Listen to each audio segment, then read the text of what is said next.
Okay, good evening everyone, and welcome to the fourth event of the 2024 Public Speaker Series, The Journey of Australian Science, Tracing Our History, Discovering New Paths. I'm Associate Professor Raffaella De Michelis.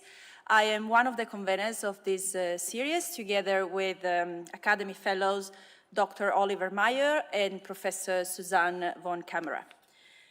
Tonight we are on Ngunnawal country, and I would like to acknowledge and pay respect to the traditional owners of this land, as well as of the lands on which our online audience is joining us from. As we share our knowledge in teaching, learning, research practices, may we also pay respect to the knowledge embedded forever within the Aboriginal custodianship of country. It's National Science Week, so I realize a lot of you may be busy organizing and running events around the country. So thank you very much for joining us at the Shine Dome, and thank you very much to those who are joining us online.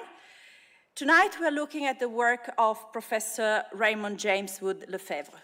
Lefèvre made significant contributions to the field of chemistry, particularly in physical chemistry. His work has had a lasting impact on the field, especially on our understanding of molecular properties, spectroscopy, and the behavior of organic compounds. His research has provided valuable insights that continue to influence contemporary chemical science. And in the words of the Academy's inaugural president, Raymond was one of the earliest and most valuable fellows of the Australian Academy of Science. He played a significant part in getting the young academy off the ground and in making it respectable, for his standards were high and his knowledge and procedures profound. Raymond's attitude towards science and its responsibilities, as well as its benefits for humankind generally, reflected his caring personality, and I learned much in discussion of such questions with him. Now, tonight our speakers will talk about the work of Lefèvre, as well as presenting some of their work. Before we hear from our speakers, just a few things. If you'd like to join the conversation on social media, you're welcome to do so. And please use the hashtag ScienceJourney, Questions from the online audience can be submitted through a QR code that will appear on screen during the event. And questions from those at the Shine Dome will be asked at the end. So think about your question, keep it warm, and keep it for the end. So now let's move on, and we will hear from our first speaker, Professor Richard Payne. Richard is an international leader in the fields of organic chemistry and chemical biology. He is recognized for pioneering a number of technologies for accessing precisely modified peptides and proteins for applications in biology and medicine. Richard was elected as a Fellow of the Australian Academy of Science last year. He is currently based at the University of Sydney as the Deputy Director of the ARC Centre of Excellence for Innovations in Peptide and Protein Science. And to hear more, please, let's welcome Richard on stage.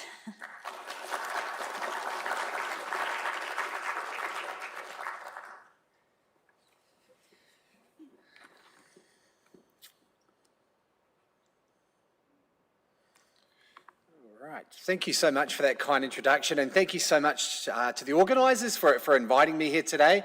I'm not a physical chemist, as you probably would have heard from the introduction. I'm an organic chemist in chemical biology, but what I'm hoping to do today is to share 3 short stories of some recent research in my lab and how that research has been enabled by some of the work pioneered by Raymond Lefèvre. So that's the plan of attack for today.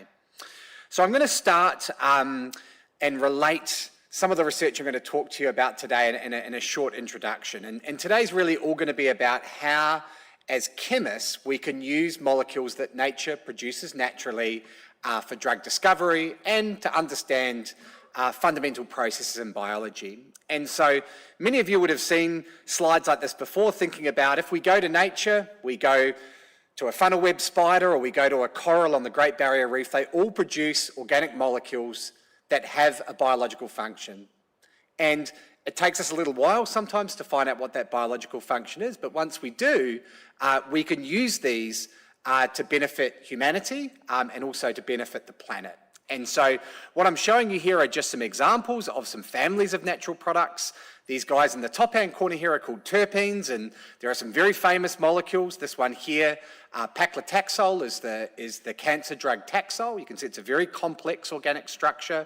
On the left-hand side, another terpene is artemisinin, which is a anti-malarial drug.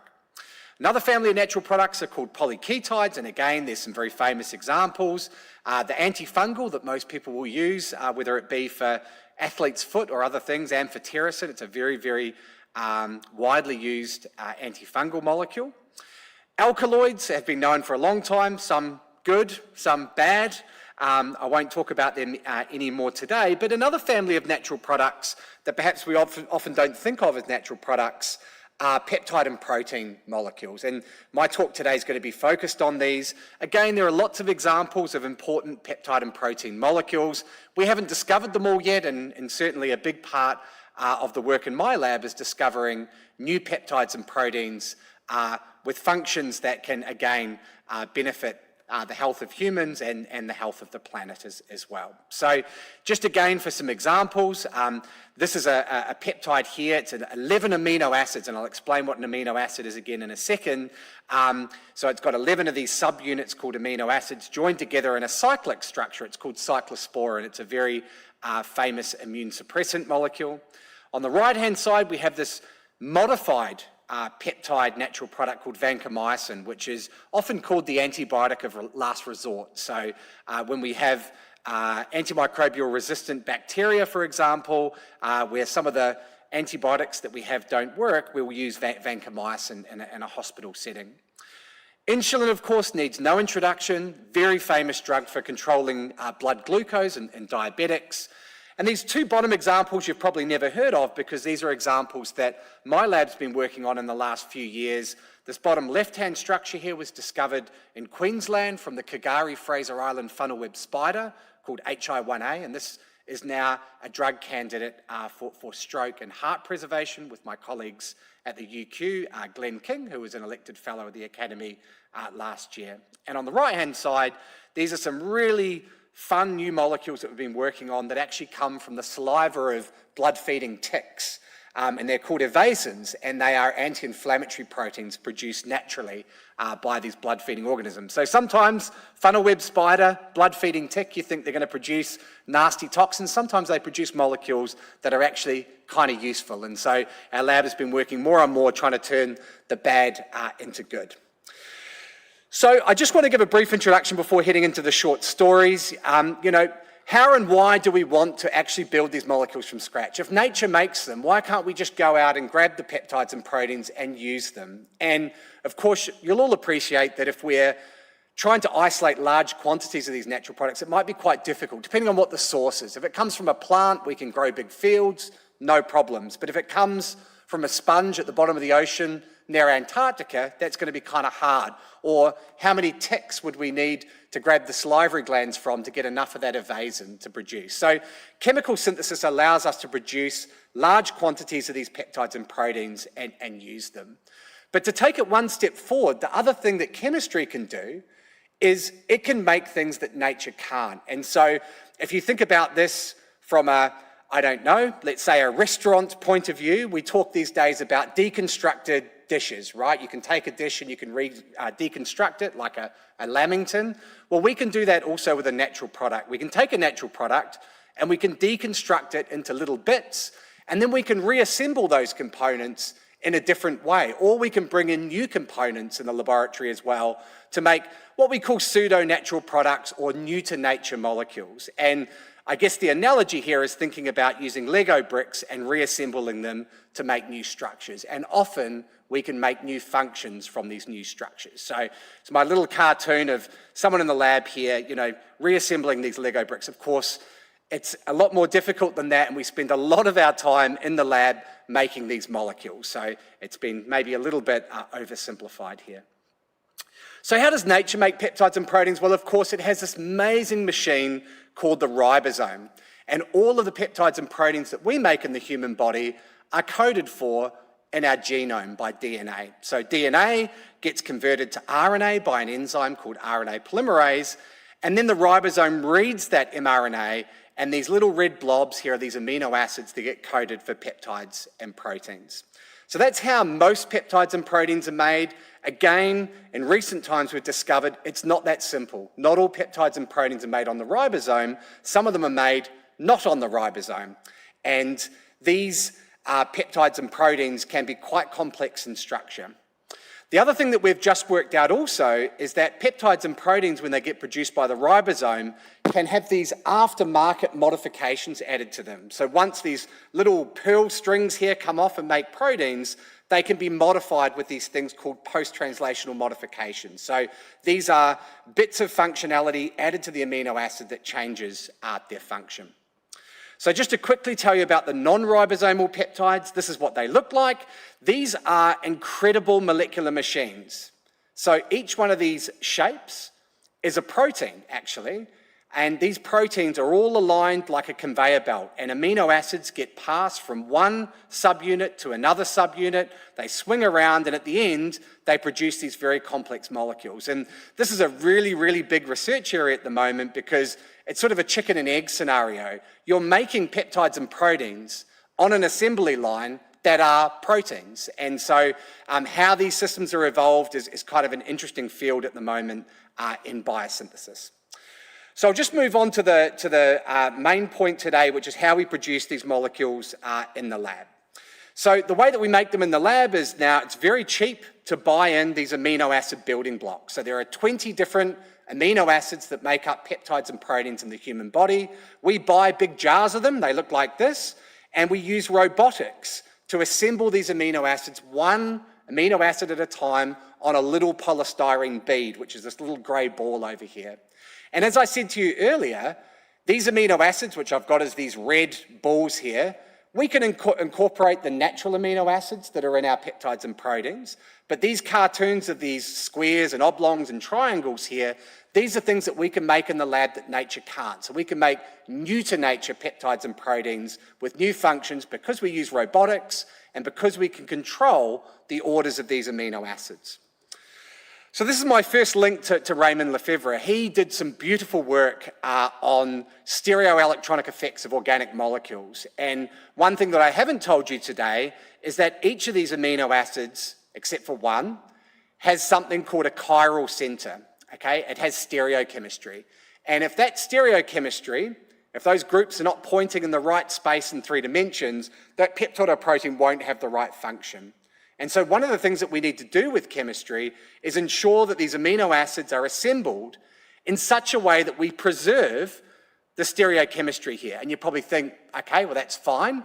It's easier said than done. We need to control the electronics of the functional groups in each of those amino acids every time we couple it in order to make sure that our peptide and protein is what nature makes and it will have the function that nature makes. So some of this early work on stereoelectronic effects has been critical, and to provide another link to my department, one of our graduate students at the Sydney University, Sir John Cornforth, was also heavily involved in understanding stereochemistry of these processes, which won him the Nobel Prize. And just to let you know, there's a little photograph of my lab here in Sydney, and we actually work in the Cornforth lab, which I think is rather fitting. So just to give the 3 short stories I'm going to talk about today, the first short story is going to be about our work on generating natural products and analogues that target bacteria, so anti-infective natural products. I've got a second little short story, which again links to Lefebvre, on natural vasodilatory molecules, and these are pretty new, interesting molecules that we've discovered. I'm going to finish off with some more work on our blood-feeding proteins, this time talking about anticoagulants. So I'll just start on this first one. Why are we interested in this work? We all know, I think, the problem that is on the horizon. It's already a problem. The problem's going to get bigger without new antibiotics. And this is the antimicrobial resistance problem. My lab's been particularly interested in discovering new molecules to target one bacterium in particular called Mycobacterium tuberculosis, which causes tuberculosis or TB, because this is a major problem. Still 1.5 million people a year will die from a tuberculosis infection worldwide. Not a big problem in Australia, but certainly a big problem internationally. And if you sort of read the tea leaves into the future, if we don't get new antibiotics, it's been predicted in a UK report that by 2050, there's estimated to be close to 10 million deaths per annum from antimicrobial resistance. And I think my important point today is that probably half of these cases, if you look at the predictions, will be from drug-resistant tuberculosis infection. So we do need new treatments. Antibiotics have traditionally come from natural sources, okay? So streptomycin comes from a bacterium, and if you look at all the antibiotics that were approved from 1981 to 2020, 64% of them were derivatives of natural products, 10% of them were actually the natural products that were isolated from nature, only 25% of them were designed de novo through synthetic processes. So, you know, close to 3/4 of our antibiotics came from natural sources. And of course, there haven't been many new classes of antibiotics since the 1980s, and I've got a question why there, and perhaps that can be a discussion for a little bit later. So just to tell you the sorts of things that my lab's been doing, we've been working on new natural products that have been isolated from new sources, and particularly from soil bacteria. So here's one example called Teixobactin, which was isolated back in 2015 using this little contraption here called an eye chip. And this was really great because people have been trying to grow these soil bacteria in the lab and they couldn't do it. The way that they had to do it was to actually grow them back in the soil from where they came from and then isolate the natural product from there. This is the structure of Teixobactin. It's a peptide, of course, and it had some very potent activity against Mycobacterium tuberculosis. And the reason why people got very interested in this is that they couldn't generate resistance to Teixobactin in the lab. Usually it's really easy to generate resistance to these molecules, they couldn't do it. And so lots of people across the world got very interested in this molecule. There was lots of press in 2015. It was even in the Wall Street Journal. You don't often find science stories in the Wall Street Journal. So this was a big discovery.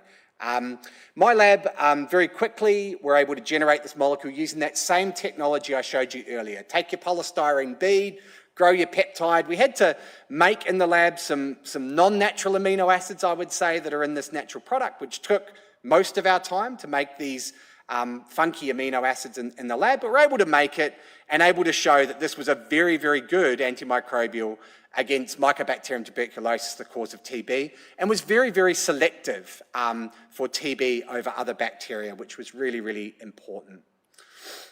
We were also able to work out what the target of the molecule was as well, and I'm not going to dwell on the details here. Needless to say that the molecule stopped bacteria from making its cell wall structure, and it did this via a completely novel mechanism to the way our current antibacterials, penicillin and vancomycin, work, okay? And the way it did that is by binding to a precursor of the cell wall structure, and it stops the cell wall from being made. The bacteria can't make its cell wall, it loses its contents.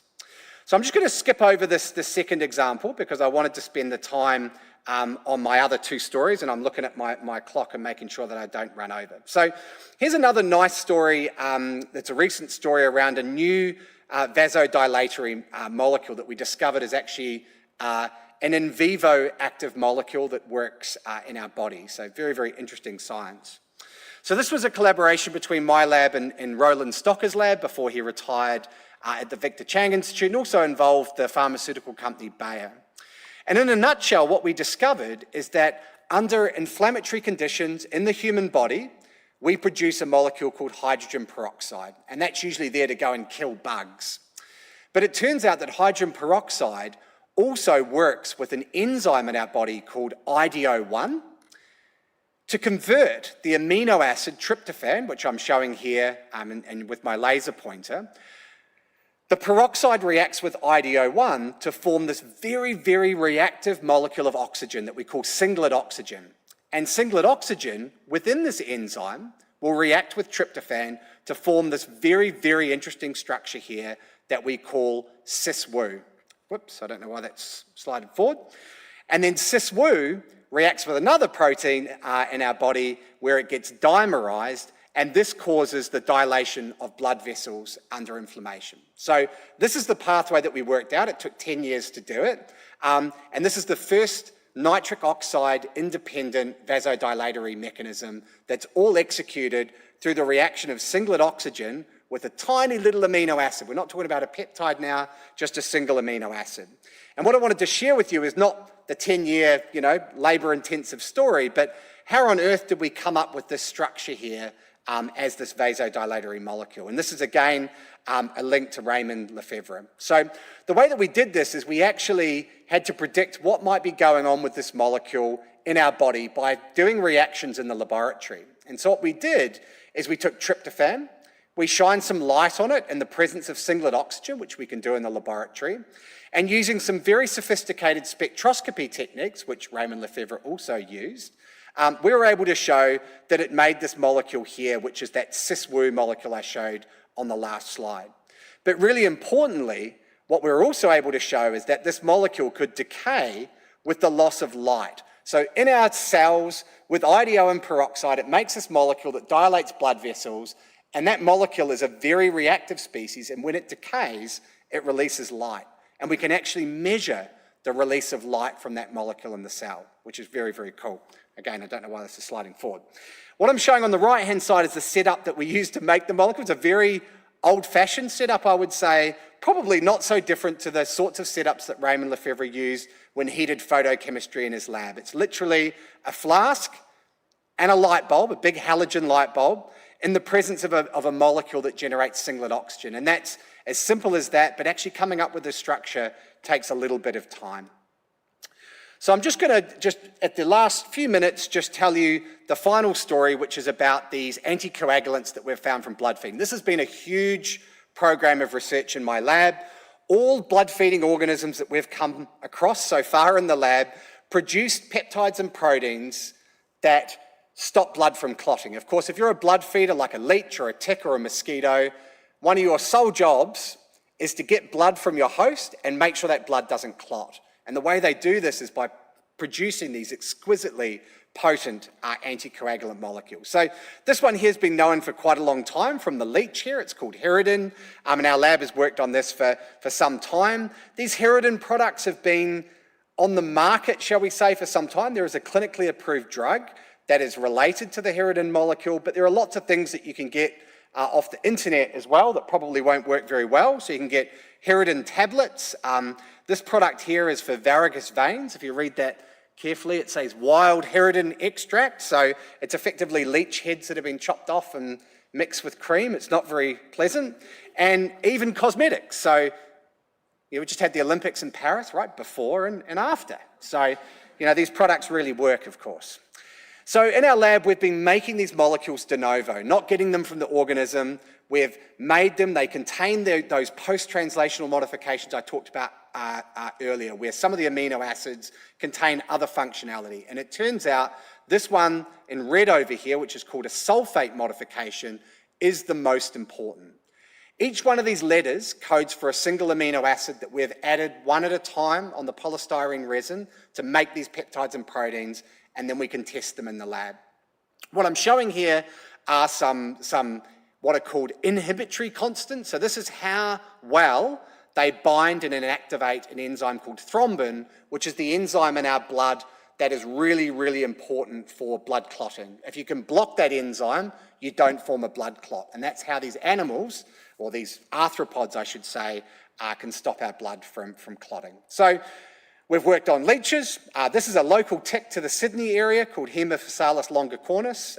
We've been able to make the anticoagulants from there. Tropical ticks. This is the Anopheles mosquito, which carries the malaria vector. They produce these molecules.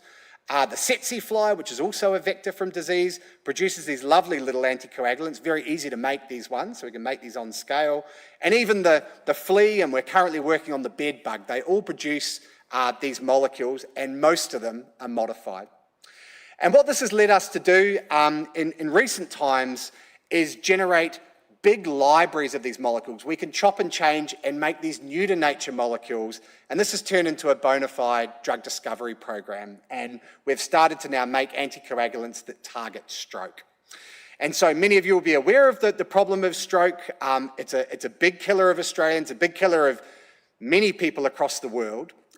What a lot of people don't know is there's only one therapeutic recourse for stroke, and that's a protein molecule called tissue plasminogen activator, TPA. It's the only therapy that we have for stroke, and you've got to take it within 4.5 hours of having a stroke for it to really have any clinical benefit. It's been known for a very long time that if you can add an anticoagulant molecule to TPA, then it will improve the outcomes of stroke. But the issue is that all anticoagulants cause this bleeding side effect, and they can cause bleeding on the brain, which of course is very, very dangerous. So they can't be used with TPA, the current anticoagulants. And what we've discovered, and this is my second to last slide, is this molecule here, AIS-109 in blue, and the red is AIS-127. And I don't want you to dwell on the data, I just thought I'd better show you some data. These are the clinically approved anticoagulants, Herodin and agatroban. And you can see you start dosing and they go through the roof, right? So this anticoagulant effect causes this bleeding. If you come in with our two molecules, you don't see the same bleeding effect. You get this plateauing of the clotting. And this is just showing some data of a thrombus without our compounds and then with our compounds, showing that we can actually break up a clot in vivo in an animal model of stroke and also of thrombosis as well. This last slide here is really just showing, and just focus on the AIS-109 here. This is a clinically improved anticoagulant called agatroban. And if you deliver this to a mice, you get loss of hemoglobin, so loss of blood, the animals bleed. That's the side effect of the anticoagulants. If you come in with AIS-109, this new anticoagulant we've developed, you don't get the same bleeding. And when you look at the outcomes in a stroke model, we can protect animals also from a stroke. So this is TPA alone. What you want to see are these big red blobs here. This is blood flowing. This is in a Doppler probe. So blood is flowing. We induce a clot. These lines down the bottom means we've now got a blood clot. You can see you get a little bit of opening of the blood vessel, so blood starts flowing again, but it closes again. And this is the problem with tissue plasminogen activator. If you now add AIS-109, blood is flowing, you get a clot, here's your clot, you now add tissue plasminogen activator and our new anticoagulant together, the vessel opens, and you get something called stable recanalization, which means the blood vessel opens, blood flows, it doesn't close again like it did with tissue plasminogen activator alone. So we're really excited about the story. Hopefully it's going to lead to a new spin-out company soon, and I thought I would leave that with you today because I know I'm right out of time. I've tried to thank the people who did the work as I went. A last little link to Fèvre. Because he was such an important person in my department, we have a junior lectureship named after him, where our students give public lectures in our department. Many of the PhD students that have worked in my lab over the year have been the recipient of this lectureship, and I've named them here and where they are today. I've tried to also name the collaborators as I've gone. I'd like to thank the funding agencies. And finally, I do want to thank Raymond Lefebvre, because this is my building. So this is the School of Chemistry at the University of Sydney, and when you read, and I did read some of the Academy's writings on Raymond Lefebvre, they talked about him coming to Sydney and the chemistry school being, not a very easy place to work. There was rubble everywhere. It was a difficult place to work, and he was actually responsible for building this building, or getting this building built back in the day, and it would have been a really, really state-of-the-art facility back then. Of course, we're at the point now where probably we need another new building, but I just share that with you as well, because we've been able to do some really, really great science because that building exists in the centre of campus at Sydney. So I'll wrap up there, and thank you very much.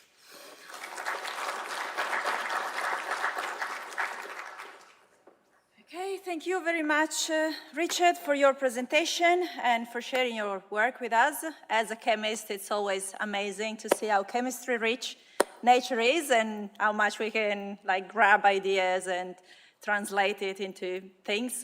Leonardo da Vinci used to say nature is la maestra dei maestri, the teacher of all the teachers, and that he used to get his best ideas from observing nature. So anyway, we will have the opportunity to ask Rich back to stage later for questions, but now it's time to introduce our second speaker, Associate Professor Rona Chandrawati. Rona is based at UNSW Sydney School of Chemical Engineering. She is internationally recognized as an emerging leader in the fields of nanosensors and nanoparticle-based drug delivery.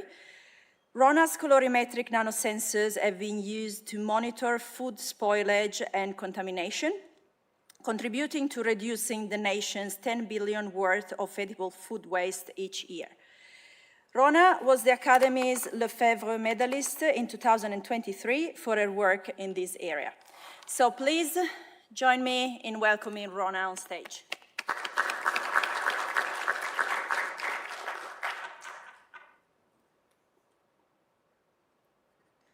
Good evening, everyone. It's an absolute honor to give this presentation to celebrate the journey of Australian science alongside with Rich Payne today, and in particular to celebrate the legacy of Professor Raymond and his significant contribution to chemistry. So as we reflect on his legacy, I would like to take this opportunity to connect his pioneering work in the molecular structure and spectroscopy to an application that I would like to discuss today, which is the development of colorimetric sensors. So Professor Raymond, as we know, he was a trailblazer in chemistry. So he has made significant advances that help us today to understand how molecular structures of compounds and how the distribution of electrons within these molecules influence their chemical behaviors. He also explored the polarizability of molecules, which shows that different chemical bonds then has a different response to external electric field and as well as light.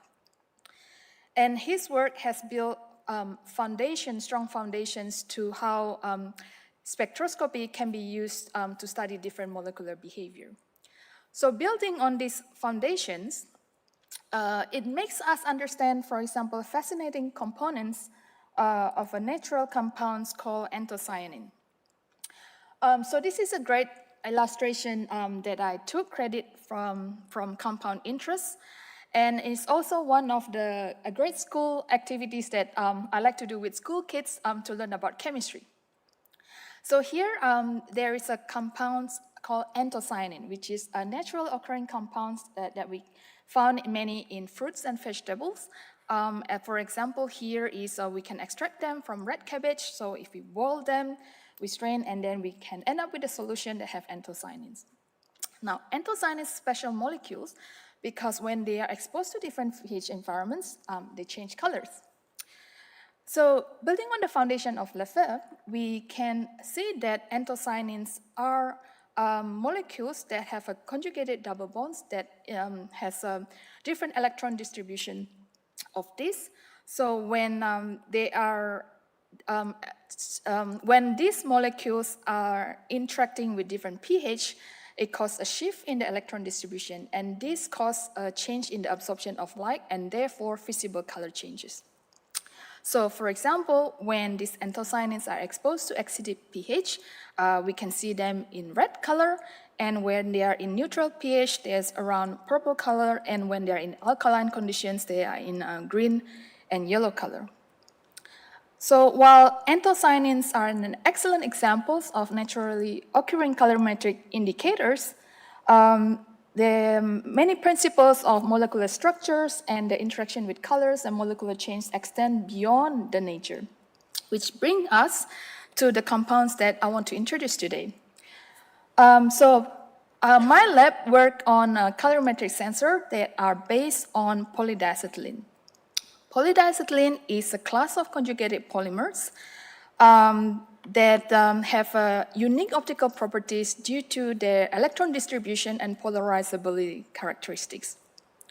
So we can derive these polymers based on the polymerizations of a diacetylene monomer. So we start with our building block, diacetylene monomers, which has a conjugated backbone and the single triple bonds here. And when they are orderly packed, we can then perform polymerization using UV irradiation at 254 nanometer. Now, upon this polymerization, then we have the alternating double bond, triple bond here that form a conjugated backbone. And due to these conjugations, they have a specific absorption to light, and the way we see it, we end up with the blue color, for example, here as shown in this picture. And any disruptions of this conjugation backbone will lead to a color change because they have a different shift in electron distribution, and therefore they have a shift in the colors absorption, the light absorption, and then we can see it in a different color, for example, here in red. So these polymers have unique optical properties changing from blue to red that we can see by eye. And with these molecules and the special properties, what we can do with that.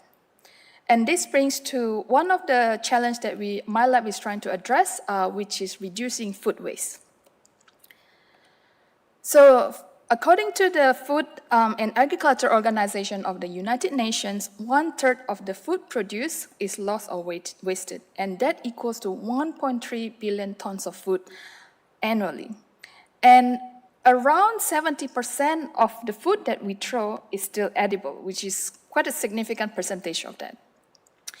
And according to the End Food Waste Australia, this food waste costs the Australian economy around 36.6 billion each year. So food production requires a lot of resources. It requires land, water, agriculture.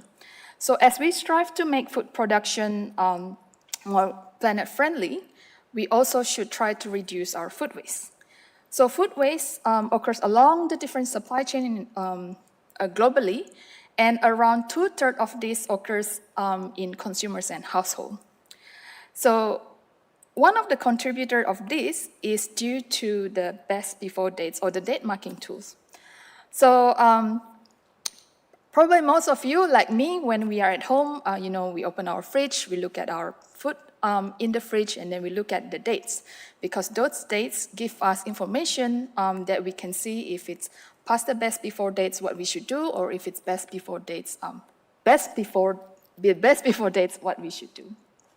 Now, at the consumer levels, there are misunderstandings of the dates depending on the food products. So, for example, best before dates indicate the date when is the peak quality of the food. So it does not mean necessarily that the food is spoiled or cannot be consumed after that. So depending on the food product, some food can be consumed after the best before dates.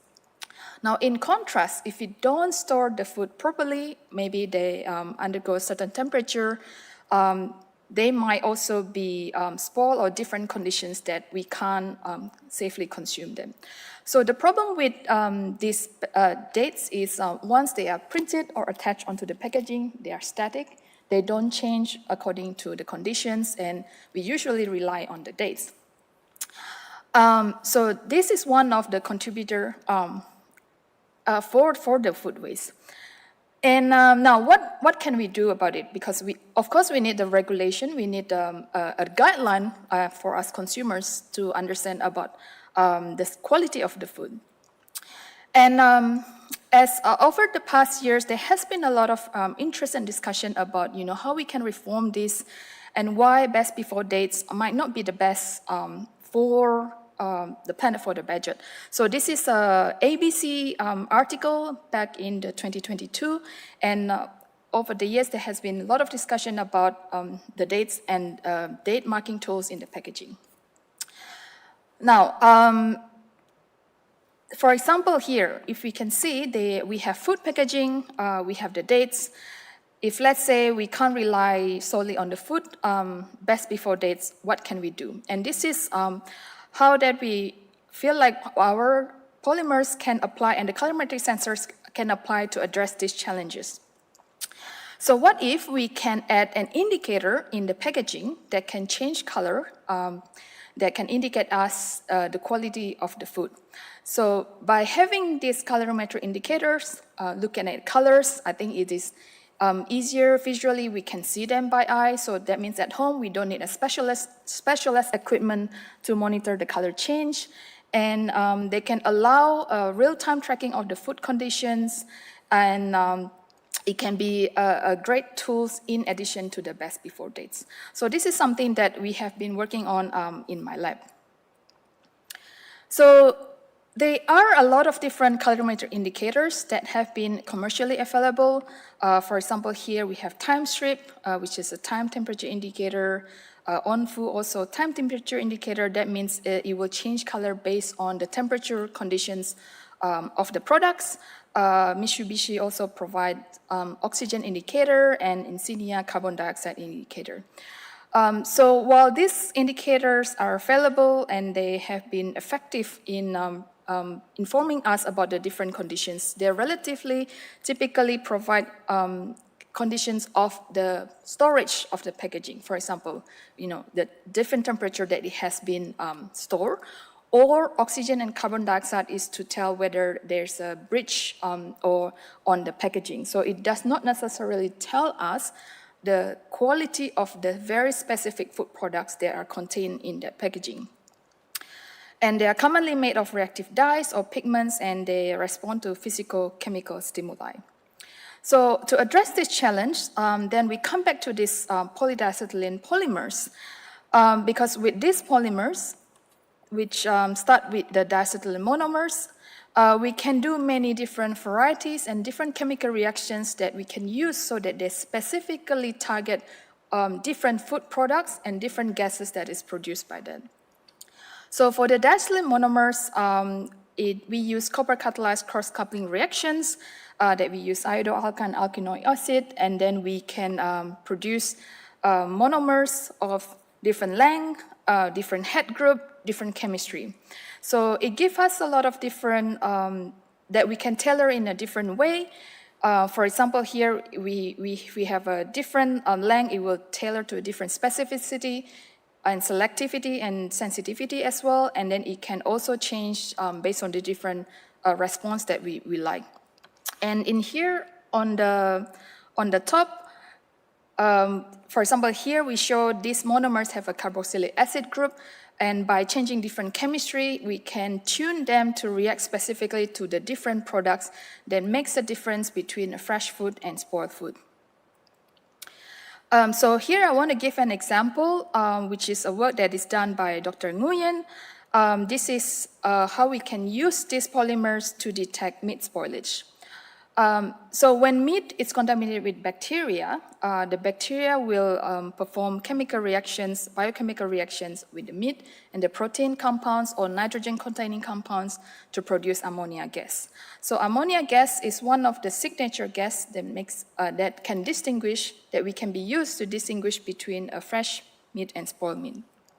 So in here, by changing the chemistry of the monomers, we create a head group that can specifically react with the ammonia gas. And then once we make this polymer, we do polymerizations, and then we make them into a thin film, and then this film is attached to the packaging. So in here, I show an example of the films is attached to the packaging, and then we have here a prototype where we have a fresh meat, well, the sensor is in blue color, and then as we keep the meat in room temperature, for example, over a few days, here to simulate the spoilage, and then over time it will change to red color. And we show that we can also be able to detect the ammonia not only at room temperature, but also at the fridge and the freezer temperature conditions. And as you can see here, the colors quite visual, so we can see them. Blue color means fresh, and then red color means spoiled. So by understanding the chemistry also on the food product, not just the chemistry on the polymers, then we can understand what are the signature compounds or signature gases that we can identify in order to allow the sensors to monitor food quality. So using that knowledge, for example, we can also look at milk.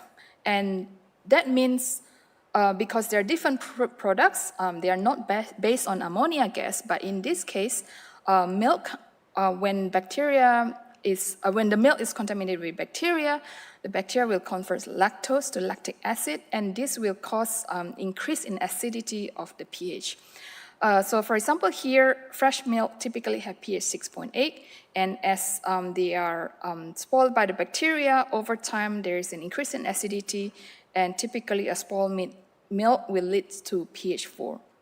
So by understanding that and knowing what is the signature of the feature of the milk, that quality that we can use, so here we design our sensors, which is the dustland polymers, to be reactive to pH, so then they can change color based on the pH change.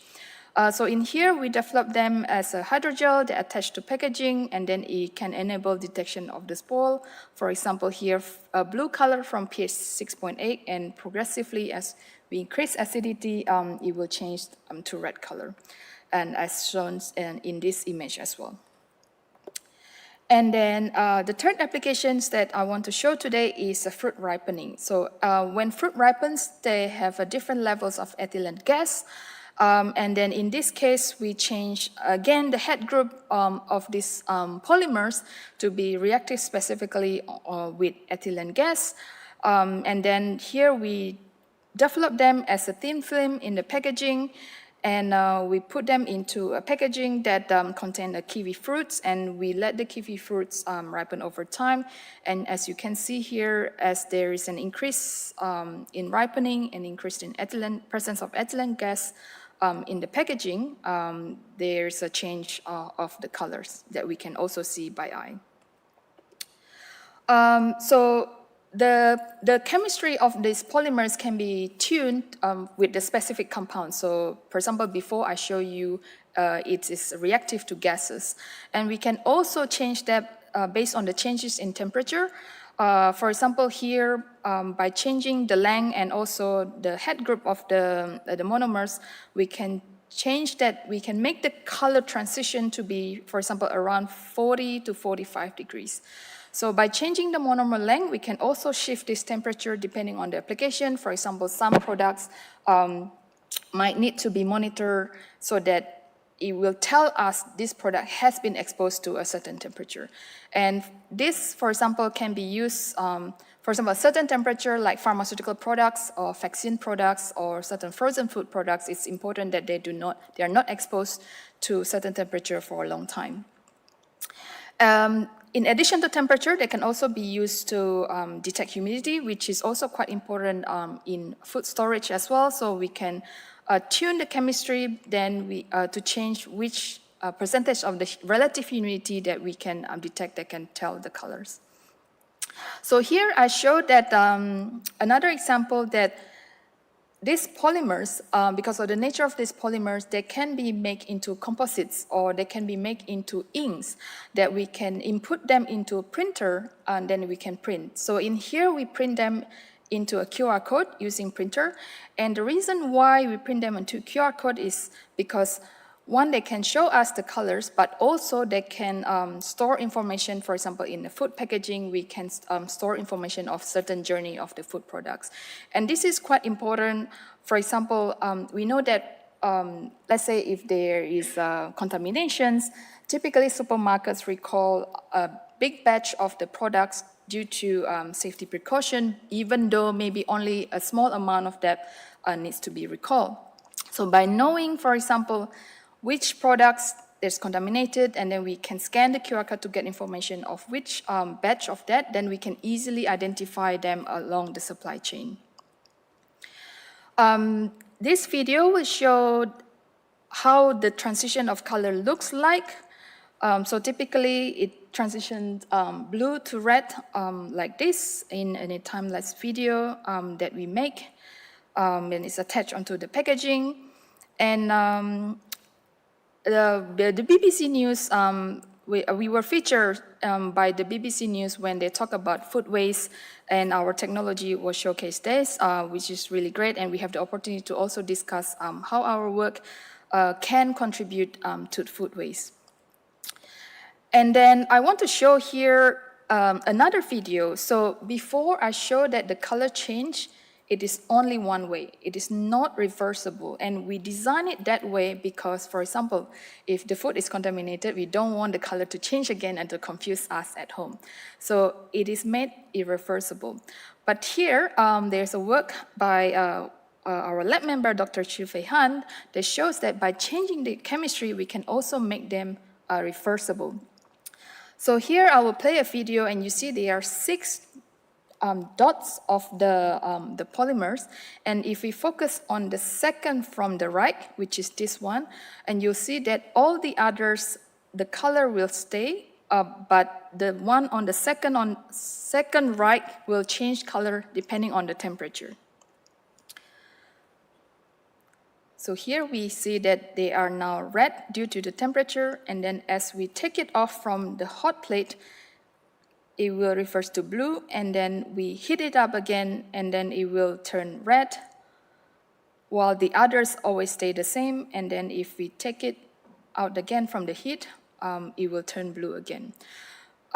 So by changing the different chemistry, we can make them reversible, which can have potential on different applications as well.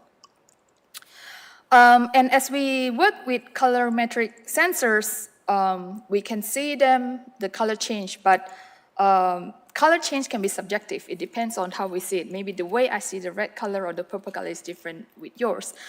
So one of my talented students, N.G. Chandra, he developed a colorimetric analysis. So we developed a software that can be used on computer and as well as phone that can rapidly analyze this color so it can give us quantitative value in order to better interpret the colorimetric results. And finally, I want to show that colorimetric sensors are not only have potential in food, they can also have potential on other type of application that requires us to give a quick, rapid decisions on a certain condition. So for example, here we show that we want to use it to detect breath biomarkers because before we have experience on detecting the gases, so patients with certain conditions, their breath will exhale different compounds that indicate the metabolic change.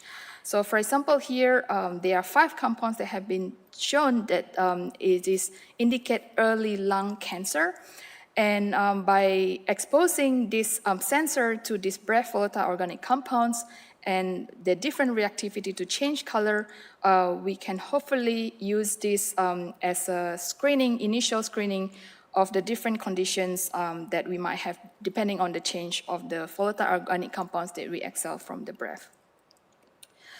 So in conclusions, here I show you the work that we have done using polydicylene base to make colorimetric sensors to monitor food and health. Our sensors are low cost and disposable. They are made irreversible to prevent false positive or negative. It can be printed onto different surfaces. And hopefully it gives us better confidence in complement to the date marking tools. It can be readable by eye and allow real-time tracking of the food quality, and hopefully we have better improved food management. So what's next from here? So we are very fortunate that we partner with companies, credit to FP Paradigm, Paco Industry, and also funded by Future Food System, CRC, to bring this further our sensor into commercializations. So all of this work that I showed today is really a work of a lot of co-workers that I have very fortunate to work together, and the collaborators, and I also would like to thank the funding agency, and thank you very much everyone for your attention.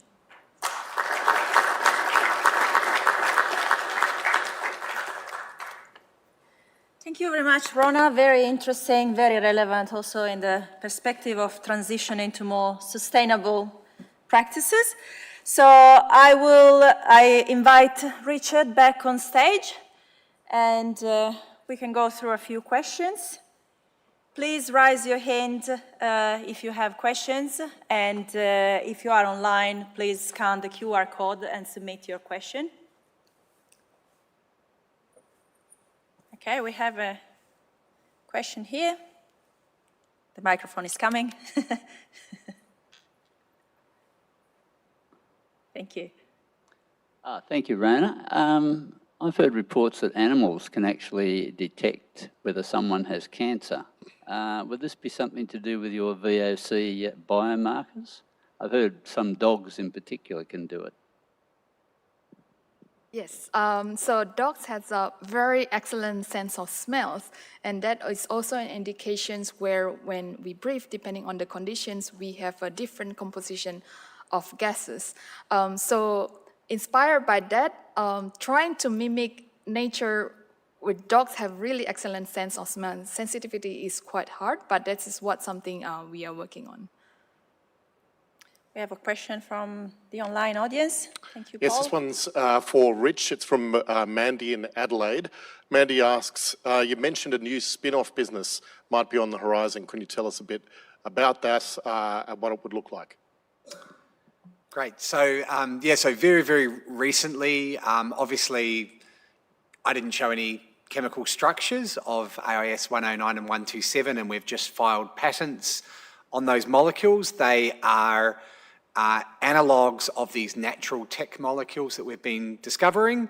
The startup company doesn't exist yet, but we're in the process of putting it all together. So I guess it's a watch this space.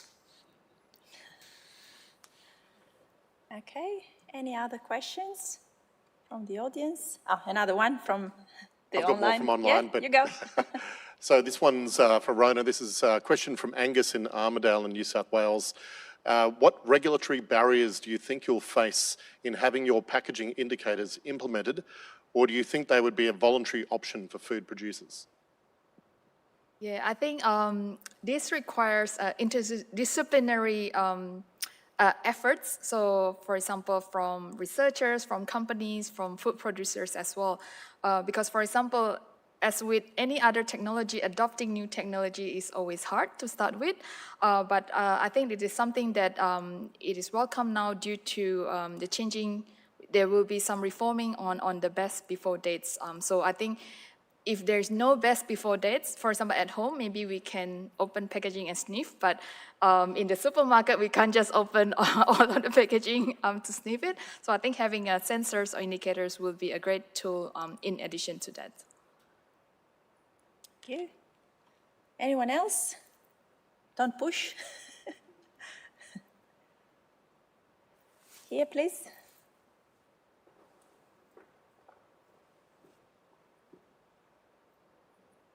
I noticed you had the kiwi fruit in a plastic bag so that you could have the packaging marker. Is there some way we could do without all those plastic bags?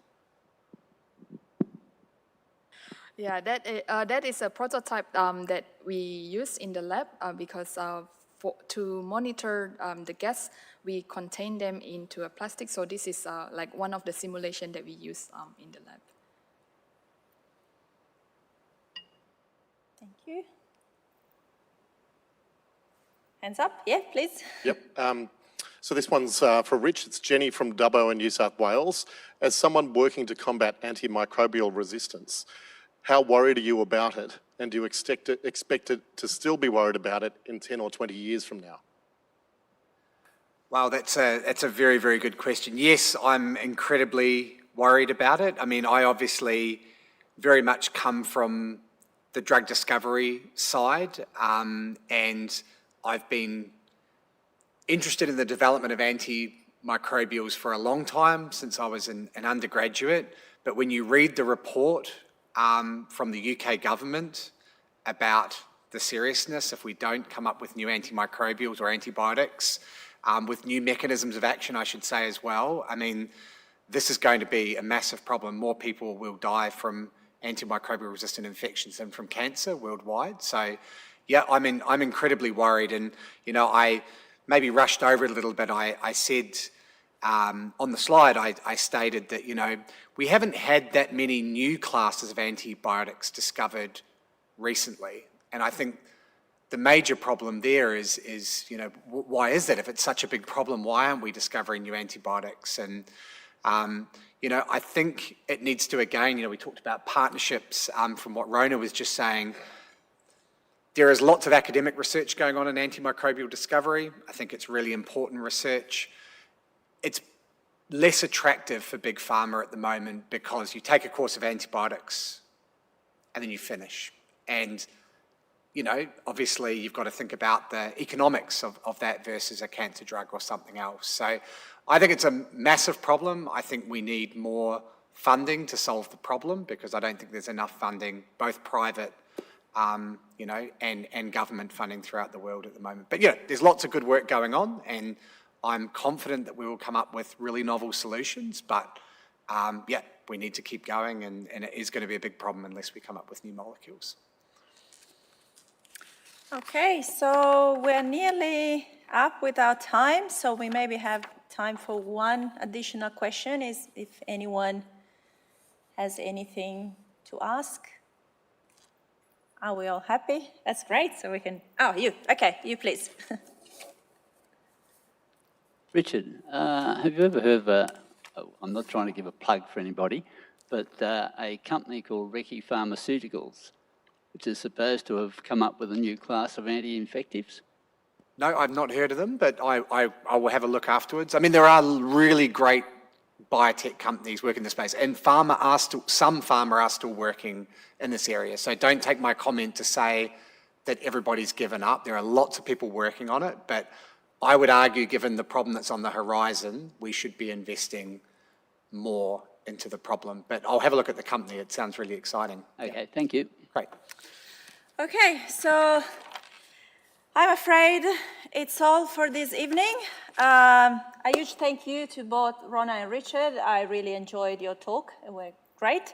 And we greatly appreciate you sharing with all of us your research. Thank you to my co-conveners, Oliver and Susan. And thank you to the audience in person, to the online people for joining us tonight.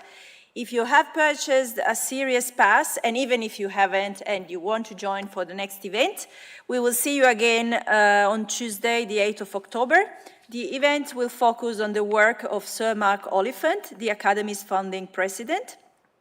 The event will feature two leading researchers from ANU, Professor Nanda Disgupta and Dr. Ed Simpson. And we hope to see you all back then. And have a good night.